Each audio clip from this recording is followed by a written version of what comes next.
السلام علیکم ورحمۃ اللہ وبرکاتہ۔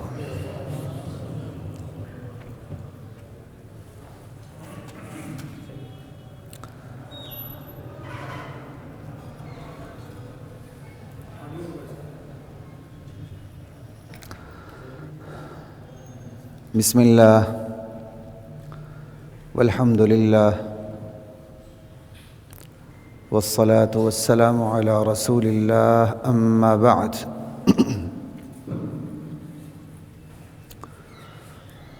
فاعوذ باللہ من الشیطان الرجیم، بسم اللہ الرحمن الرحیم۔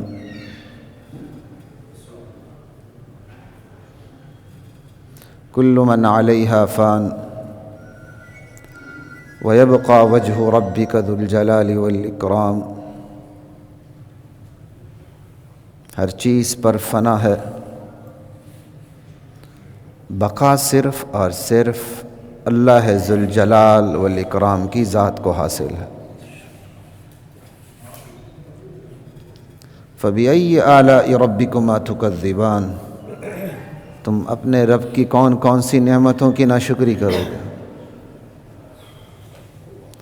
تم اپنے رب کے کون کون سی نعمتوں کو جھٹلاؤ گے؟ فنا ہے، بقا اللہ کی ذات کو ہے، اللہ اس کو نعمت کہہ رہے ہیں، اللہ اس کو نعمت کہہ رہے ہیں۔ اندازہ کر لیں، کیونکہ ہمیں اللہ کی حکمتوں کا پتہ نہیں ہوتا، اس لیے ہمیں جدائی پہ تکلیف ہوتی ہے۔ بعض اوقات خوشی ملتی ہے تو بہت خوشی ہوتی ہے، لیکن کبھی وہ خوشی حادثے کا سبب بن جاتی ہے۔ اللہ کی حکمتوں کے پتہ نہ ہونے کے یہ نتائج ہوا کرتا ہے۔ موت دینا بھی اللہ کی حکمت ہے،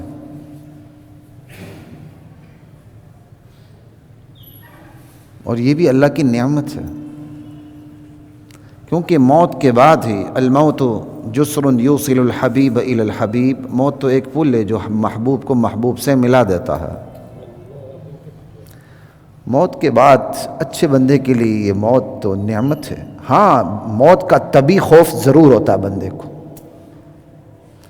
وہ طبی خوف بشری تقاضا ہے، لیکن اس طبی خوف کے ساتھ ساتھ اسے اللہ سے ملاقات کی امید اور تمنا بھی ہوتی ہے۔ پھر خصوصاً جن کے بڑے چلے گئے، جیسے میرے والد چلے گئے، پہلے اتنا احساس نہیں ہوتا تھا، اب ہوتا ہے یار انشاءاللہ جانے کی تمنا بڑھ گئی ہے۔ میں اپنی ذات میں محسوس کرتا ہوں کہ جانے کی تمنا میرے والد کے جانے کی وجہ سے میری جانے کی تمنا پہلے کی نسبت بڑھ گئی ہے، کہ یار وہاں ابا جی سے ملاقات ہوگی انشاءاللہ۔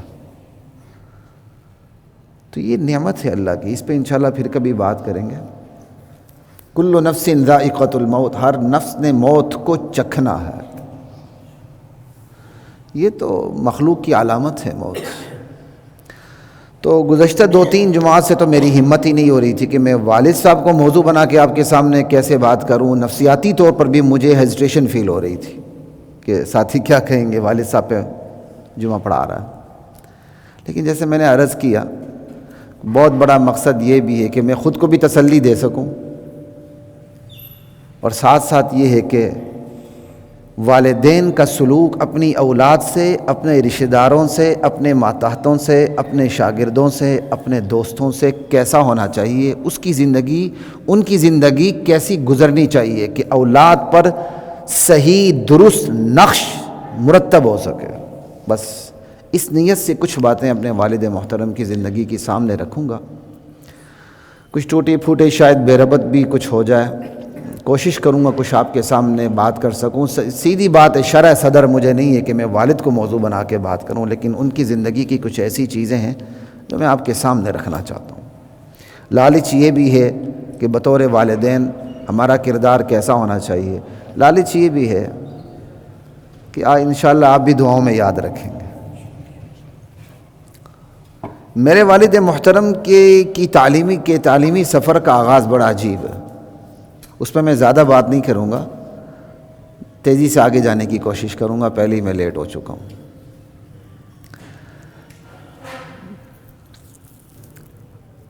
میرے باپ دادا پردادا لکڑ دادا ٹکر دادا یہ سارے علماء چلے آ رہے ہیں، پاکستان کی شمالی علاقہ جات گلگت میں میرے آباء و اجداد کی دینی خدمات بہت زیادہ ہیں۔ یہ وہ معذرت کے ساتھ سالانہ گندم پہ گزارا کرنے والے علماء نہیں تھے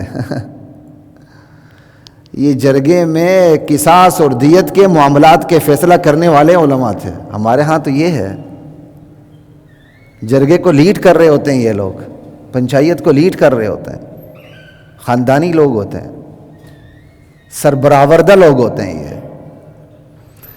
تو اس لیے جب علماء کی بات یا یاد کرتا ہوں تو وہ گاؤں کے گندم والے ساتھیوں کو ذہن میں نہ لائیے گا۔ لا الہ الا اللہ واللہ اکبر۔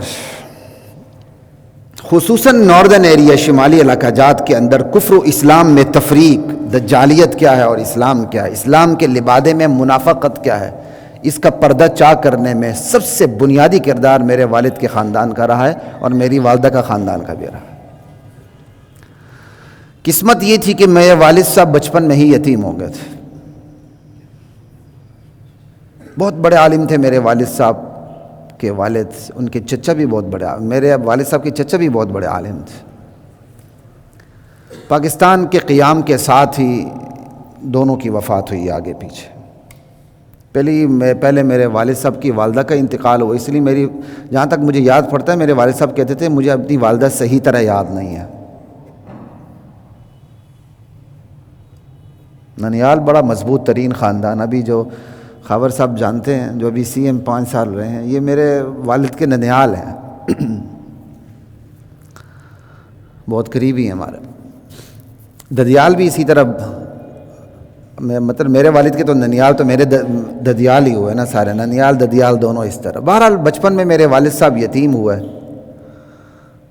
کلاس 6 تک اسکول میں پڑھتے رہے، اور چونکہ اپنے ماموں کے پاس تھے تو ان کی مالی حالت بھی اتنی بہتر تھی کہ باقاعدہ اس دور میں انہیں پاکٹ منی ملتی تھی اسکول جانے کے لیے۔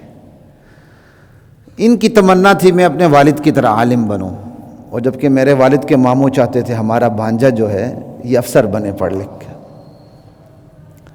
تو میرے والد صاحب کی جو سب سے چھوٹے ماموں ہیں، بعد میں گلگت کے بہت بڑے مشہور ترین بیوروکریٹ ہوئے، اور آج سے کوئی 10-15 سال پہلے اچانک ان کی وفات ہوئی۔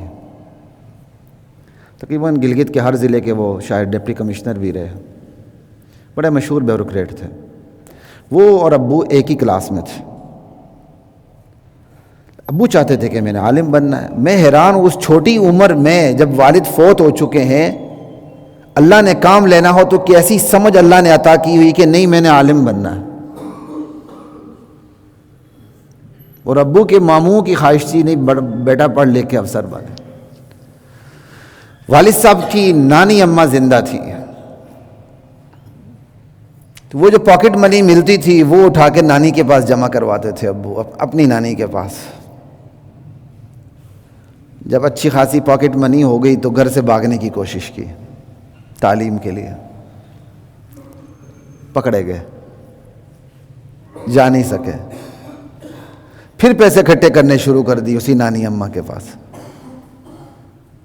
پھر تھوڑے سے پیسے جب اکٹھے ہوئے 3-4 ساتھیوں کو اپنے ساتھ ملا لیے، ان میں سے ابھی ایک زندہ ہیں، تو میں ان سے سفر کی رودات گلگت جا کے مزید پوچھنا چاہتا ہوں، باقی ساتھی فوت ہو چکے ہیں۔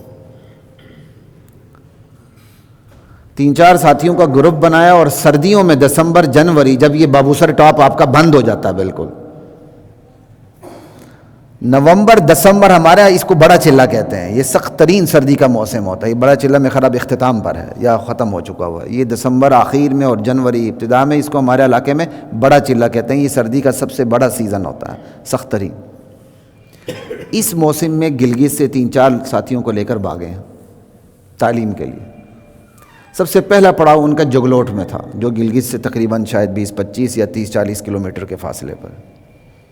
وہاں ہمارے رشتہ دار بھی اور والد صاحب کے شاگرد بھی، معتقدین بھی وہاں گئے، پڑاؤ وہاں کیا۔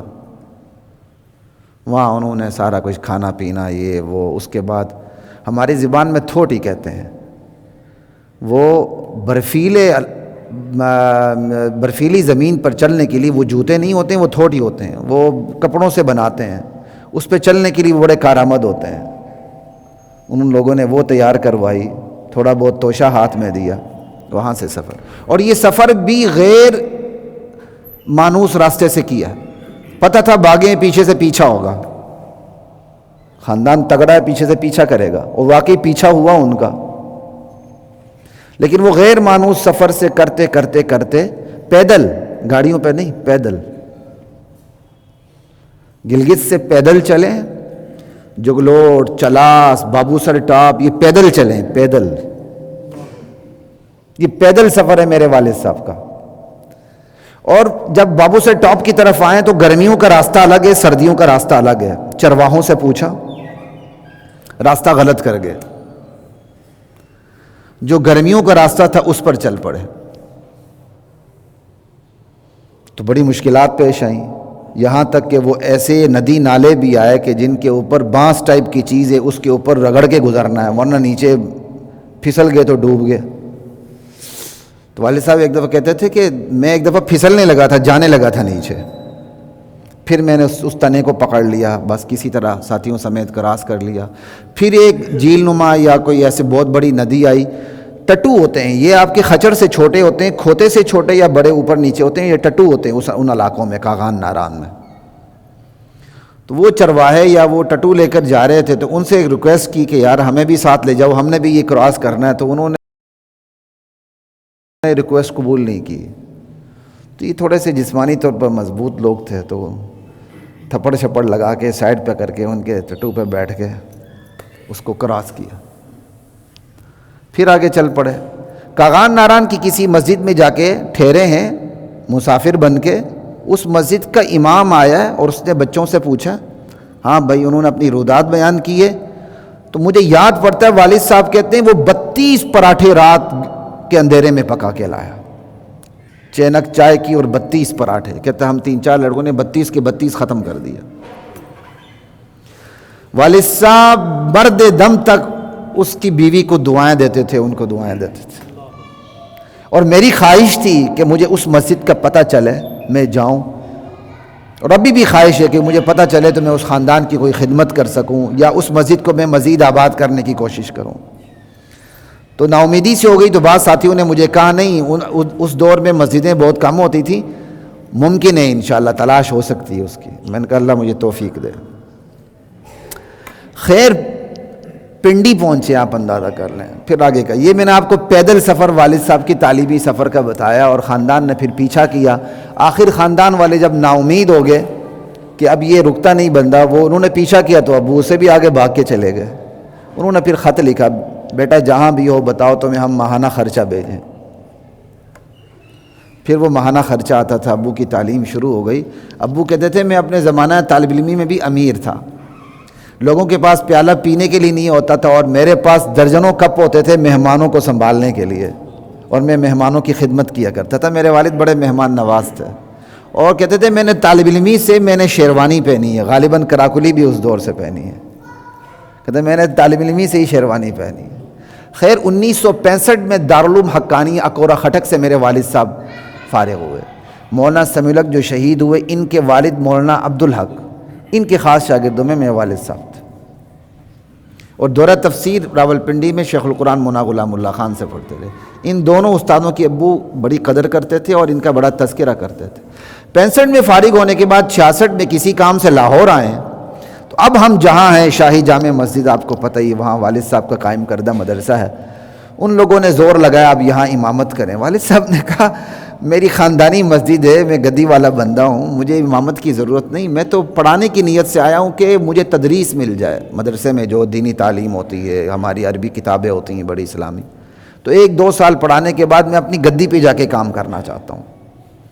اور ان مسجد والوں سے کہہ دیا جب مجھے تدریس کسی مدرسے میں مل گئی تو میں امامت چھوڑ دوں گا. انہوں نے کہا جی ٹھیک ہے. تو دل نہیں لگا اور امامت چھوڑنے کا پروگرام بھی شاید بنایا. مسجد والوں نے چھوڑا نہیں اور کرتے کرتے وہاں مدرسہ بن گیا. 1967 میں مدرسے کا آغاز ہو گیا اور میرے والد صاحب اکیلے ایک دن میں 30 کتابیں پڑھاتے تھے. 30 کتابیں. ہم بھی یونیورسٹی میں پروفیسر رہے، 2-3 لیکچر پڑھانے کے بعد نخرے کرتے تھے اور سمجھ آئی ہزاروں لاکھوں کی تنخواہیں ہوتی ہیں. کل مجھے ایک صاحب کی بہت بات پسند آئی، وہ میرے والد صاحب کی تعزیت پر آئے ہوئے تھے، کہنے لگے ملا آپ دوڑ میں بہت آگے نکل چکا ہے، آج کے لوگوں کو سمجھ نہیں ہے۔ تو میرے کان کھڑے ہو گئے، میں کہا یہ بندہ بات کیا کہنے لگا؟ کہا ملا اپنی دوڑ میں بہت آگے نکل چکا ہے، ان لوگوں کو خبر نہیں ہے۔ انہوں نے یہ جنگ میں یونیورسٹی بنائی ہے، سرکاری یونیورسٹی بنی ہے، وہ ایم پی ہیں، تو ان کے ذریعے وہ یونیورسٹی بنی، تو انہوں نے مجھے یہ بات کہی، کہتا ملا دوڑ میں بہت آگے نکل چکا ہے، آج کے لوگوں کو پتہ نہیں۔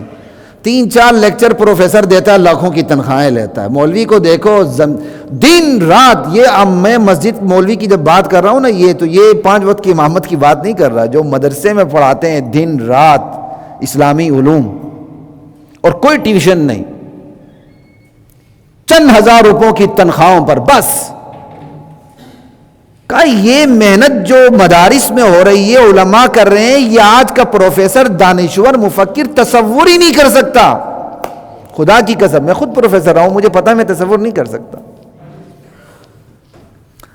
تو بہرحال میں والد صاحب نے ایک دن میں 30 کتابیں پڑھائی ہیں، کیونکہ پیسے ہوتے تو نہیں تھے نا، اتنے تو نہیں تھے، تو خود مدرسے کا آغاز کیا، تو سب سے پہلے خود ہی کتابیں پڑھائی، اور بڑی بڑی کتابیں پڑھائی۔ اس طرح مدرسے کا آغاز کیا۔ اور پھر یہ بھی بتا دوں، مسجد والوں نے شرط کیا لگائی تھی، 150 روپے مجھے یاد پڑتا ہے، والد صاحب کہتے تھے تنخواہ مقرر کی، کہا ہم اور اس کے علاوہ ہم آپ کے بیوی بچوں کے رہائش کے ذمہ دار نہیں ہیں، اور کچھ شرائط انہوں نے لگائیں۔ تو والد صاحب نے کہا میری بھی ایک شرط، یہاں سے جو اصل بات شروع ہو رہی ہے وہ بتانا چاہ رہا ہوں آپ کو۔ تو انہوں نے کہا جی کیا شرط ہے؟ کہا میری شرط یہ ہے جب میں دین بیان کروں گا میری مخالفت ہوگی تو آپ لوگوں نے میری حمایت کرنی ہے، اگر آپ حمایت نہ کر سکے تو آپ سائڈ پہ اگر نیوٹرل بن جائے، میں جانوں محلہ دار جانے، ان کو سمجھانا میرا کام ہے، انتظامیہ میری مخالفت نہیں کرے گی۔ انہوں نے کہا یہ تو مولوی صاحب کی بڑی آسان ترین شرط ہے۔ یہ تو شکر کریں تعلیم آ گئی ہے، شعور آ گیا ہے، اب ہر مسلک کے اندر توحید کو سمجھنا آسان ہو گیا ہے، ورنہ اس شعور کے دور میں بھی آپ کسی مزار پہ چلے جائیں وہاں آپ کو لوگ سجدہ ریز نظر آئیں گے۔ یہ کس مسلک میں جائز ہے؟ نہ بریلوی نہ دیوبندی، کسی بھی مسلک میں یہ جائز نہیں ہے۔ اب اگر آپ انہی کی مخالفت کریں تو لوگ سمجھتے ہیں بزرگوں کی مخالفت ہو رہی ہے۔ اب تو یہ اس مسلک میں بھی جن مسلک کے مزارات ہیں، جو اس مسلک میں خطیب ہے، وہ بھی مخالفت کرتے ہیں، لیکن اس دور میں ایسا نہیں ہوتا تھا، لوگ خاموش رہتے تھے کہ عوام بڑی تگڑی یہ نکال دے گی۔ جب والد صاحب نے توحید بیان کرنی شروع کر دی، مخالفت آ گئی۔ والد صاحب کہتے ہیں مالے کی عورتیں بھی ڈنڈے لے کر آ جاتی تھی،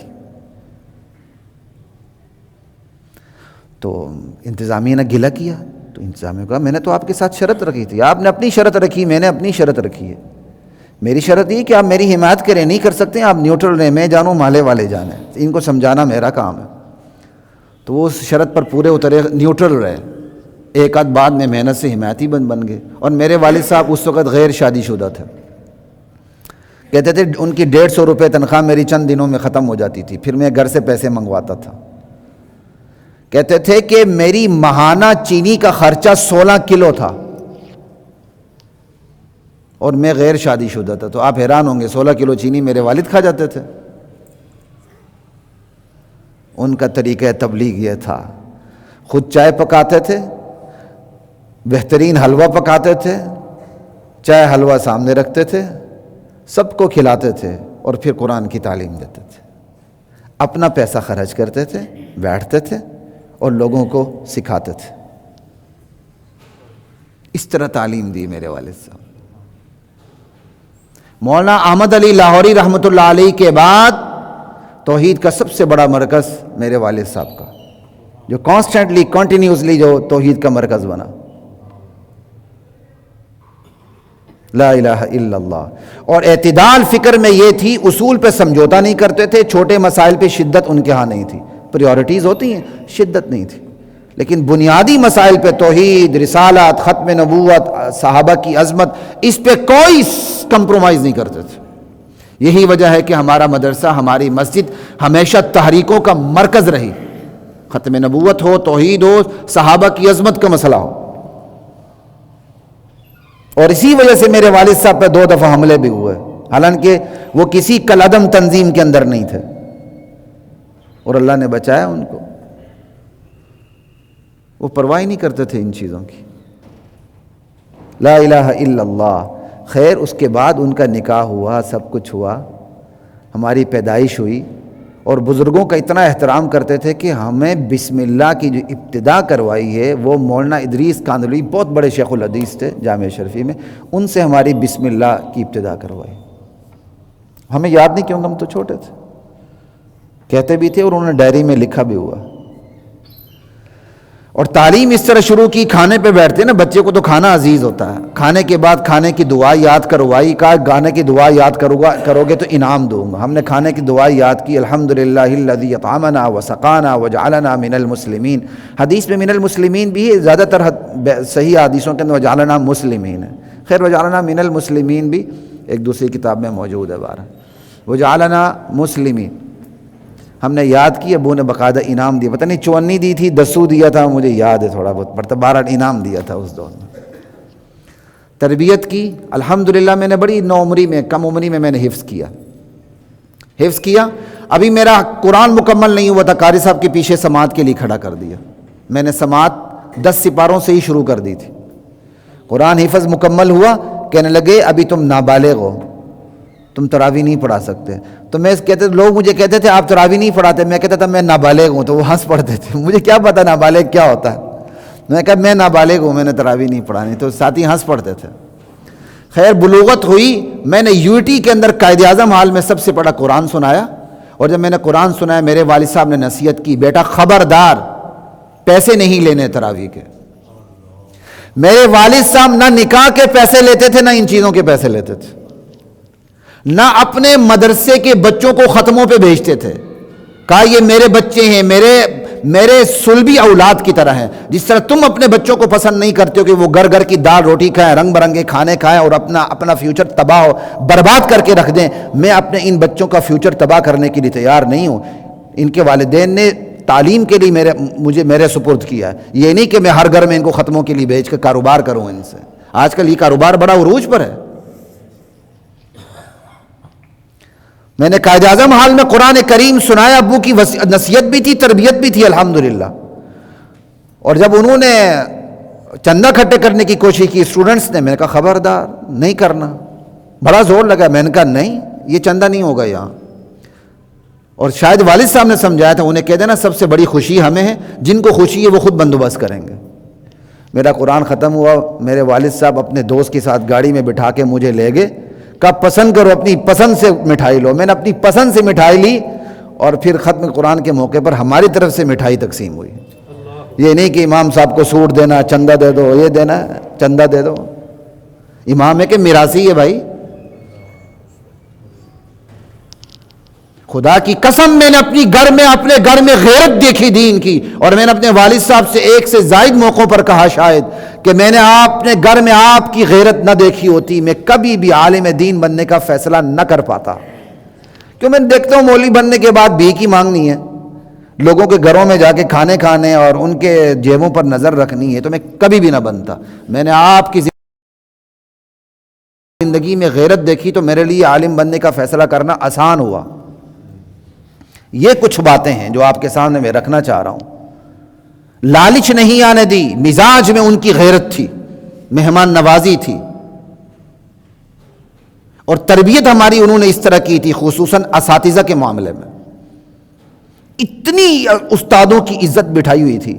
آج استاد ہمارے گھر میں ہمارے بچوں کو پڑھانے آتا ہے، ہم استاد کو نوکر سمجھتے ہیں، چاہے وہ دینی ہو چاہے دنیاوی ہو. دینی استاد کو تھوڑا سا زیادہ نوکر سمجھ لیتے ہیں، اس کی تنخواہ بھی کم ہوتی ہے. دنیاوی استاد ہو تھوڑی بہت فکر بھی ہو جاتی ہے. لیکن ہم نے آج استاد کو نوکر کا مقام دیا ہوا ہے، چاہے وہ کوئی بھی استاد ہو. لیکن ہمارے والد صاحب نے استادوں کی عظمت دل میں بٹھائی. میرے والد صاحب نے ایک موقع پر مجھے کہا بیٹا تم نے مسافری نہیں کی، ہم نے مسافری کر کے تعلیم حاصل کی ہے، تم نے مسافری نہیں کی، لہٰذا تم میں دو بڑی کمزوری ہیں. تمہاری زندگی میں مشقت نہیں ہے، اور تمہیں استادوں کی خدمت کرنا نصیب نہیں ہوا. گھر کے دروازے پہ تمہیں علم ملا ہے. بندے کے اندر مشقت آتی ہے، وہ مشقت اٹھاتا ہے تو وہ سخت جان ہو جاتا ہے.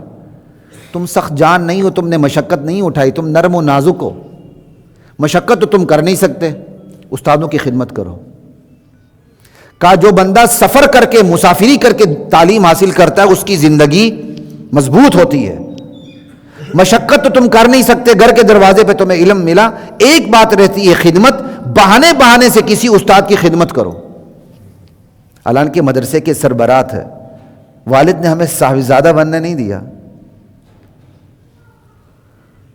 میں نے اپنے قاری صاحب، جو میرے قاری صاحب فوت ہو چکے ہیں، جن سے میں نے حفظ قرآن کیا ہے، اپنے بچپن میں اپنے شوق سے ان کے کپڑے دھوئے تھے ایک دفعہ، زبردستی کپڑے، اس بچپن میں نے ان کے کپڑے دھوئے تھے، الحمدللہ شوق سے دھوئے۔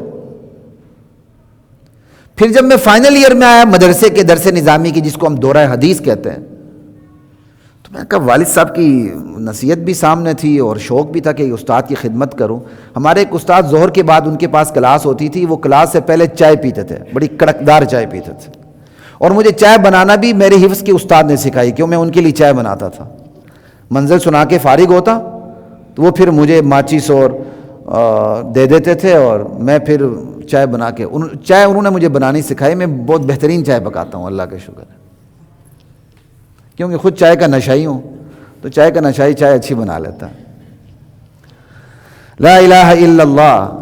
تو کہنے کی بات یہ ہے، دور حدیث کا سال ہے، میرے والد ادارے کے سربراہ ہیں، بانی ہیں، یہ انہوں نے آنے ہی نہیں دی صاحبزادگیت ہم میں نے استاد سے جا کے بات کی، میں کہا استاد جی یہ آپ زور کو چائے بناتے ہیں، یہ میں بناؤں گا آپ کے لیے۔ انہوں نے کہا نہیں، میں نے پھر اصرار کیا تو مان گئے، تو پھر کہنے لگے شاید کہ اپنے لیے بھی کچھ رکھ دیا کرو، تو آدھا کپ میں نے اپنے لیے رکھ لی، ایک کپ میں ان کے لیے بنا لیتا تھا۔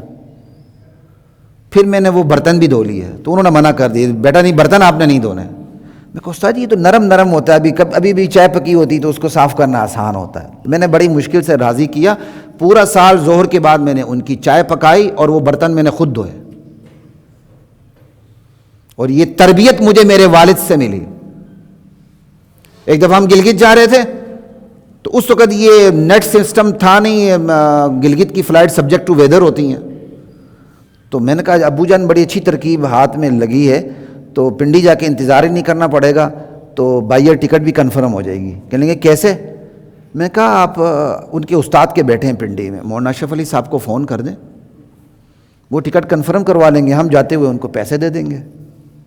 تو میری طرف ایسے بڑے غور سے دیکھا، کہنے لگے کہ یہ ہمت تم کر سکتے ہو، میں نہیں کر سکتا، کیونکہ وہ میرے استاد کا بیٹا ہے، وہ میرے استاد کا بیٹا، حالانکہ وہ ابو سے بہت جونیئر ہیں، لیکن وہ استاد کے بیٹے ہیں۔ اور بڑے غصے ہوئے مجھے، کہا تم نے سوچا کیسے؟ وہ میرے استاد کا بیٹا ہے، میں اسے فون کر کے یہ کہوں میری ٹکٹ لو؟ میں کہا جی انہوں نے ٹکٹ نہیں لینی، کسی طالب علم کو بھیج دیں گے۔ کہتا نہیں یہ ہو ہی نہیں سکتا، یہ کام تم کر سکتے ہو، میں نہیں کر سکتا۔ استادوں کی عزت بٹھائی دل میں، اپنے بچوں کے دل میں اساتذہ کی عزت بٹھائیں گے تو علم کی برکت آتی ہے، وگرنہ نہیں آتی۔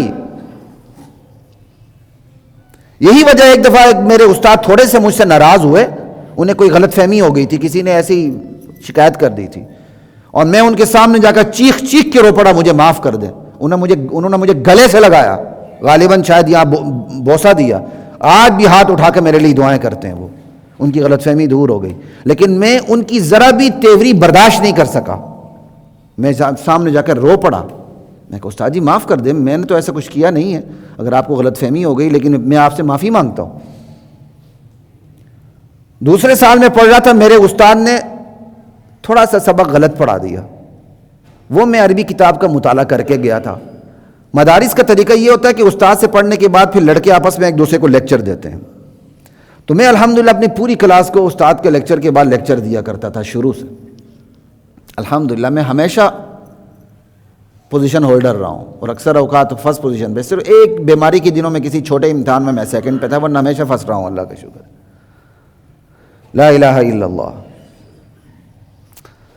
تو کیا میں دوسرے سال میں وہ میں نے لڑکوں کو پڑھاتے ہوئے کہا بھائی یہ اصل بات اس طرح ہے، استاد نے تھوڑا سا مناسب نہیں سمجھایا، تو یہ میں تمہیں سمجھا رہا ہوں، سمجھ جاؤ۔ میرے والد صاحب میرا لیکچر سن رہے تھے چھپ کے، مجھے پتہ نہیں، میں گھر پہنچا تو مجھے پکڑ لیا، یہ کیا لیکچر دے رہے تھے؟ میں نے بتایا کہتا تمہاری بات ٹھیک ہے لیکن استاد کو اتنا بھی تم نے کرٹیسائز کیوں کیا کہ انہوں نے صحیح نہیں کہا تھا؟ کہا خبردار،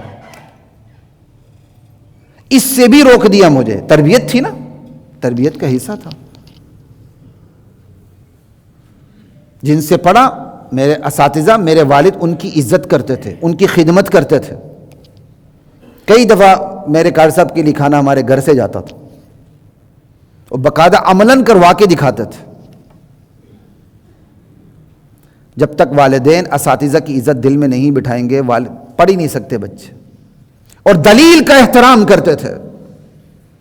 میں ایک دفعہ، بعض دفعہ آپ نے دیکھا ہوگا میں کالر والی قمیض پہن لیتا ہوں کبھی کبھار، عموماً دینی مدارس کے لڑکے کالر والی قمیض نہیں پہنتے، تو میں نے کالر والی قمیض بنوائی تو ابو نے ایسے ہاں یہ کیا کیا؟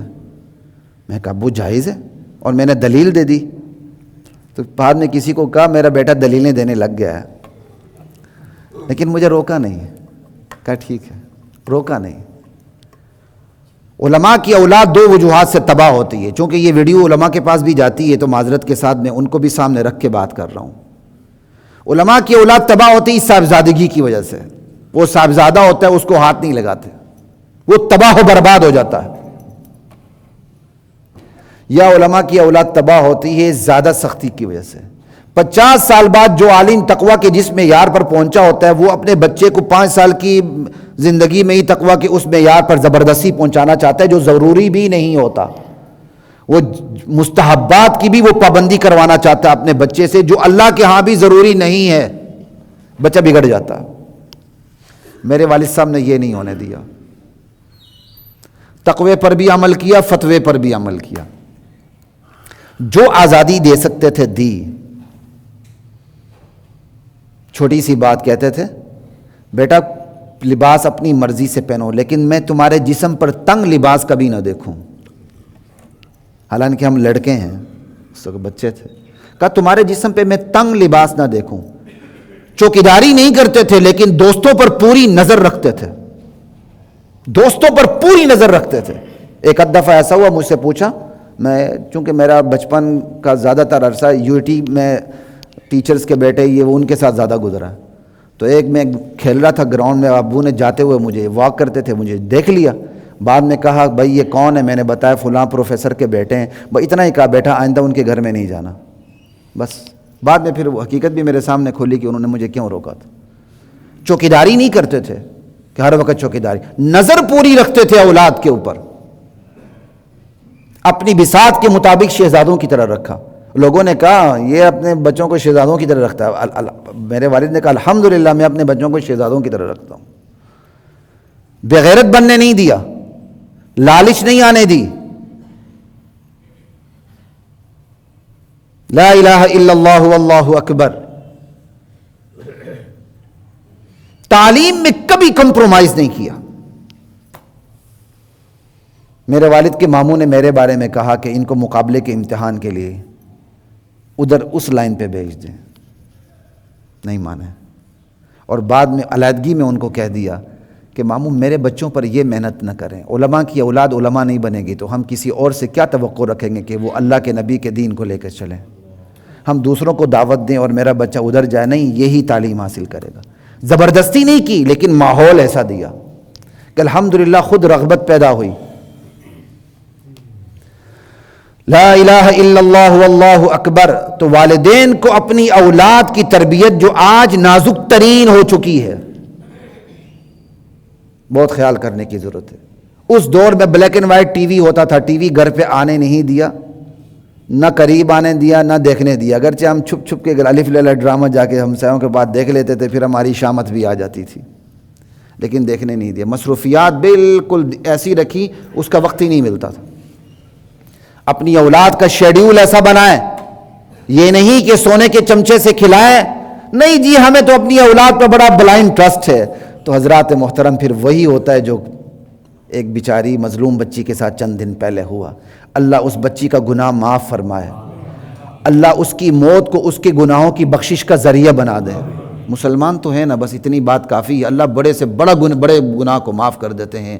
لیکن حضرات محترم اپنی اولاد پہ کڑی نظر رکھیں، اپنی اولاد پہ کڑی نظر رکھیں، انہیں حلال کھلائیں، انشاءاللہ حلال اعمال بھی ہوں گے. حلال کھلائیں اور ان پر نظر پوری رکھیں, اور کسی کی خوبیاں ہیں تو اعتراف کریں. رشتے ناتوں کو جوڑیں, رشتے ناتے جوڑنے سے عمر بڑھتی ہے, رزق بڑھتا ہے. الحمدللہ میرے والد صاحب نے 80-85 سال عمر پائی, اور یہ ایوریج عمر سے زیادہ ہے, اللہ کا شکر ہے. ننیال سے بھی اچھا تعلق, ددیال سے بھی اچھا تعلق, سب سے. اور وہ کہا کرتے تھے بیٹا رشتوں کو برقرار رکھنے کا ایک ہی فارمولہ ہے, یک طرفہ رشتہ داری نبھاؤ. حقوق مانگو نہیں, حقوق ادا کرو. کوئی تمہارا حق ادا کرے تو شکریہ کہہ دو, لیکن حق مانگنا نہیں ہے. تو انشاءاللہ تمہاری رشتہ داریاں برقرار رہیں گی, اور انہوں نے برقرار رکھ کے دکھائیں. اور آج ہم اپنے بچوں کو تعلیم دیتے ہیں, خبردار فلاں خالہ سے نہیں ملنا, فلاں پھپھی سے نہیں ملنا, فلاں چچو سے نہیں ملنا, یہ نہیں کرنا, وہ نہیں کرنا. مرتے مرتے وصیتیں کر جاتے ہیں. اور اللہ کے نبی کا فرمان ہے سل من قطعک, اس سے جوڑ لو جو تم سے توڑے. جوڑنا ہے ہی توڑنے والے سے ہے, ورنہ جوڑنے والے سے جوڑنا تو ادلا بدلا ہے. صلہ رحمی کہتے اس کو ہیں کہ ایک توڑے آپ جوڑیں, ایک رشتہ دار توڑتا ہے آپ جوڑتے ہیں, یہ ہے صلہ رحمی. سل من قطعک واعف عمن ظلمک, جو ظلم کرے اسے معاف کر دو. وَأَحْسِنْ إِلَىٰ مَنْ أَسَاءَ إِلَيْكَ, جو برائی کرے اس کے ساتھ اچھائی کرو. او کما قال علیہ الصلاۃ والسلام. یہی چیز میرے اور آپ کی اولاد کے اندر آ جانی چاہیے. لا الہ الا اللہ اللہ اکبر. بہت سی چیزیں میں نے ہچکچاہٹ میں آپ کو بیان نہیں کی, بے ربط چند باتیں میں نے آپ کے سامنے کر دی ہیں. مجھ سے ان کا خصوصی تعلق تھا, سفر حضر میں ان کے ساتھ ہوتا تھا. جب تک ان کی معذوری نہیں آئی, کیا کہتے ہیں, گھٹنوں کی, میں سفر حضر میں ان کے ساتھ ہی ہوتا تھا. انہی بیماری کے دنوں میں ایک دن اچانک بجلی چلی گئی, ٹک ٹکی باندھ کے مجھے دیکھنا شروع کر دیے. چونکہ وہ گیس ہیٹر چل رہا تھا تو اس سے میں نے اندازہ کیا. میں نے شرم کے مارے نیچے دیکھا, پھر میں نے اوپر دیکھا, پھر مجھے دیکھتے جا رہے تھے. اور اس بستر مرگ کے اوپر میری والدہ کی خدمات کا پورا اعتراف کیا. ہمیں کہتے تھے تم اپنی ماں کی قربانی کی وجہ سے پڑے ہو, کبھی یہ نہیں کہا تم میری وجہ سے پڑے ہو. احساس دلاتے تھے تم اپنی ماں کی قربانی کی وجہ سے پڑے ہو. ماں بھی تو پھر ماں نا, اطاعت گزار. آج کی بیویاں تھوڑی تھی, وہ پرانی مائیں تھی بھائی, پرانے مائیں ہیں ہماری مائیں پرانی مائیں. شکر کریں جن کی پرانی مائیں زندہ ہیں, اللہ ان کو سلامتی نصیب فرمائے. آج کی نئی مائیں تو حقوق مانگتی ہیں. حقوق کے نام پر پتہ نہیں کیا کیا کھیل ہے. مائیں تو وہ ہیں جو پرانی ہیں, جو ہمارے گھروں میں اللہ ان کو سلامت رکھے. لا الہ الا اللہ. میرے والد صاحب نے پورا اعتراف کیا اپنی بیوی کا, میری ماں کا. بیماری کے دنوں میں مجھ سے کہتے تھے تمہاری ماں کا کیا حال ہے, میرا سلام پہنچاؤ, میرا سلام پہنچاؤ. گھر پہنچے, کہا تم میری سرمایہ ہو, تم میری لاٹھی ہو, تم میری کنالی ہو. کنالی ہماری زبان میں لاٹھی کو کہتے ہیں. کہا تم میرا سرمایہ ہو, تم میری لاٹھی ہو, تم میرا سہارا ہو. پورا اعتراف کیا. اور صرف اعتراف ایسا تو نہیں ہوتا نا, اطاعت گزار ماں تھی تو پھر اعتراف کیا اپنی بیوی کا. لا الہ الا اللہ. ہماری ماں اطاعت گزار ماں, تو اطاعت گزار بیوی تھی, بیوی ہیں. لا الہ الا اللہ. بہت سی باتیں میں ہچکچاہٹ میں آپ کو بتا نہیں رہا. اگر کوئی کسی اور کے والد پہ بات کر رہا ہوتا تو شاید میں بہت کھلا کے بہت کچھ کہہ رہا ہوتا. لا الہ الا اللہ. اور بستر مرگ کی بات میں آپ سے 2-3 باتیں کروں گا جس نے مجھے حوصلہ دے رکھا. میں اپنی کوتاہیوں کو دیکھتا ہوں تو میں آج بھی بے صبر ہو جاتا ہوں. میں والد کی خدمت نہیں کر سکا, ہم ان کی نصیحتوں پر بھی پورے عمل نہ کر سکے. ظرف اتنا نہیں ہے, بس جتنا تھوڑا بہت ظرف تھا لینے کی کوشش کی, لیکن جو شاندار جاندار اور جرت مندانہ فقیرانہ درویشانہ زندگی دیکھتا ہوں تو مجھے ایک بہت حوصلہ ملتا ہے. اللہ کی رحمت کو دیکھتا ہوں, حوصلہ ملتا ہے. ان بیماری کے دنوں میں جو آخری بیماری کا آغاز دسمبر میں ہوا ان کا, انکانشیسلی رات کو خواب میں بھی تفسیر بیان کرتے تھے, کیونکہ خود بہت بڑے مفسر قرآن تھے. میں آپ کے سامنے جو قرآن کی تفسیر رکھتا ہوں اس میں مجھے اپنے والد کی شاگردی حاصل ہے الحمدللہ. میرے والد بڑے فخر سے کہا کرتے تھے میرے بارے میں, خلیق میرا شاگرد ہے. عموماً طور پر میرے والد احتیاط کرتے تھے, بڑے بڑے علماء ان کے شاگرد, ہزاروں علماء واسطہ بالواسطہ, لیکن کبھی نہیں کہتے تھے میرا یہ شاگرد ہے یہ. لیکن چونکہ میں بیٹا تھا، خود نمائی کا خطرہ انہیں نہیں ہوتا تھا، تو لڑکے پوچھتے تھے تو بڑے فخر سے کہتے تھے خلیق میرا شاگرد ہے، اور پھر وہ گنواتے تھے خلیق نے یہ علوم مجھ سے پڑھے ہیں۔ جب مجھے خبر پہنچتی تھی میں کہتا یا اللہ الحمدللہ، باپ کی دعائیں بھی ہیں، باپ کا اعتماد بھی حاصل ہے۔ یہ بہت بڑی خوش قسمتی ہوتی ماں باپ آپ سے راضی ہوں، اور جن سے آپ نے علم حاصل کیا اساتذہ آپ سے راضی ہوں۔ الحمدللہ میں کچھ بھی نہیں ہوں، لیکن یہ میری خوش قسمتی ہے، میں نے سکول ٹیچر سے بھی لے کر مدرسے کے اساتذہ تک جن سے میں نے علم حاصل کیا وہ میرے اساتذہ مجھ سے راضی ہیں۔ اللہ کا شکر ہے، دعائیں دیتے ہیں، اور یہ بہت بڑی سعادت ہوتی ہے کہ آپ نے جن سے علم حاصل کیا وہ آپ سے راضی ہوں، آپ جن کے وجود سے نکلے ہیں وہ آپ سے راضی ہوں۔ لا الہ الا اللہ۔ اور وہ انکانشیسلی بھی قرآن کی تفسیر بیان کرتے تھے، خصوصاً وما اہل لغیر اللہ بھی کی تفسیر بیان کرتے تھے۔ لا الہ الا اللہ۔ نماز پہ اتنا زور تھا کہ اس بیماری کی حالت میں کہتے تھے، انسسٹ کرتے تھے مجھے مسجد لے جاؤ، تمہیں پتہ نہیں مسجد میں 27 درجے ضوابط زیادہ ہے، مجھے مسجد لے جاؤ۔ ہم بڑی مشکل سے روکتے تھے، تو آخری دنوں میں پھر انہیں کمرے میں باجماعت نماز شروع کر دی، 2-3 ساتھیوں کو ملا لیتے تھے، باجماعت نماز پڑھتے تھے۔ لا الہ الا اللہ۔ اور پھر جب ان کو 31 دسمبر کو ہم اتفاق ہاسپٹل لے گئے تو سب سے پہلے وہاں جب ہوش میں آئے تو کہنے لگے میری ظہر کی نماز رہتی، میری عصر کی نماز رہتی، گنوانے لگ گئے میری یہ نمازیں رہتی ہیں، میں نے پڑھنی ہے۔ میں کہا وہ انشاءاللہ پڑھ لیں گے، پر اس حالت ہی نہیں تھی۔ تو بڑی مشکل سے وہ وارڈ والے سارے حیران تھی، ساری سسٹرز حیران تھی کہ بابا جی کو کیا ہو رہا ہے۔ وہ جیسے ہی ہوش میں آتے تھے نماز نماز اسی کی بات کرتے تھے، میں نے نماز پڑھنی، میں نے نماز پڑھنی۔ ایک دن غصے میں مجھے کہنے لگے ان لوگوں نے مجھے نماز نہ پڑھنے دی نا، میں سر پھوڑ دوں گا۔ ایجی ہونے لگا جب ان کو ہم لے گئے، لفٹ کے پاس لے گئے، اسٹریچر پہ تھے، تو ایسے میری طرف دیکھا، کہا ٹائم کیا ہوا ہے؟ میں نے کہا مغرب کا ٹائم۔ کہتا میں نے وضو کرنا ہے، میں نے مغرب کی میں نے نماز پڑھنی ہے۔ میں کہا انشاءاللہ یہ ٹیسٹ ہو جائے تو اس کے بعد کر لیتے۔ کہتا نہیں میں نے مسجد میں جا کے نماز پڑھنی۔ یہ مکمل آخری گفتگو تھی میرے والد صاحب کے ساتھ۔ کہتا میں نے مسجد میں جا کے نماز پڑھنی ہے۔ اور اس بستر مرگ کے اوپر میرے بڑے بھائی سے کہا کہ بیٹا یاد رکھنا، قرآن کو تھام لو، سنت رسول کو تھام لو، سیرت صحابہ کو تھام لو، خرافات میں نہ پڑھنا ورنہ دین کی خدمت سے محروم ہو جاؤ گے۔ نماز نماز نماز بس۔ اور خود وہ اپنے استادوں کے بارے میں ذکر کیا کرتے تھے کہ ان کے ایک استاد تھے، فوت ہونے سے پہلے وہ ایسے ہاتھ ملاتے تھے۔ تو اللہ کی مخلوق ہوتی ہے، فرشتے ہوتے ہیں، بزرگوں کے پاس آ جاتے ہیں، ہوں گے وہ ایسے ہاتھ ملاتے تھے۔ ہم نے اپنے والد صاحب کو دیکھا، کھاتے تھے پیتے تھے، باقاعدہ کھا رہے ہیں پی رہے ہیں۔ اور ایک دفعہ میں نے جگا کے کھلانے کی کوشش کی تو مجھے غصے ہوئے، تمہیں پتہ نہیں میں نے ابھی کھایا ہے۔ لا الہ الا اللہ۔ بس نماز کی فکر۔ ایک میں نے آپ کو 1-2 جمعے پہلے کہا تھا، میرے والد صاحب نے بستر مرگ پہ ایک دنیاوی خواہش کا اظہار بھی کیا۔ شوگر کے مریض تھے، ہم سے چھپا کے کچھ ٹافیاں جیب میں رکھ لیتے تھے، کبھی کبھار اٹھا کے وہ کھا لیتے تھے، ہم سے چھپاتے تھے۔ تو اس بستر مرگ پہ مجھے کہنے لگے خلیق ذرا یہاں مشغولیت ہو جائے گی، ٹافیاں ذرا لے کے آ جاؤ۔ میں کہا ابو یہاں ICU وارڈ ہے، اندر آنے نہیں دیتے۔ کہتے چھپا کے لے آؤ۔ میں کہا یا اللہ تیرا شکر، میرے والد نے یہ نہیں کہا چرس لے کے آ جاؤ، سگریٹ لے کے آ جاؤ، شراب لے کے آ جاؤ، دنیا کی کسی کھانے چیز کی تمنا بھی کی تو کہا ٹافی لے کے آ جاؤ۔ اور میں آپ حضرات کو یہ اس لیے بتا رہا ہوں نصیحت کے طور پر، خدا کی قسم اپنی بری عادات، سب سے پہلے میں اپنے آپ کو مخاطب کر رہا ہوں، بری عادات چھوڑ دیں۔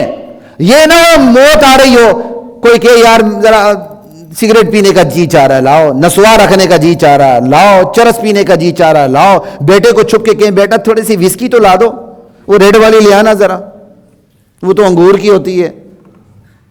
اللہ مفتی صاحب کو ہدایت دے، مفتی صاحب نے پھر ایسے ہی کہنا ہوگا نا، لا الہ الا اللہ اللہ اکبر، سمجھ آئیے۔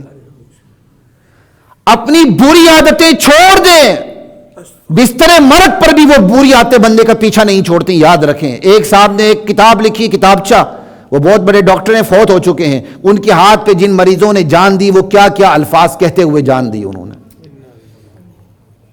وہ پڑھیں، باقاعدہ یہ کتابچے ملتے ہیں اور یہ کہانیاں بھی ملتی ہیں۔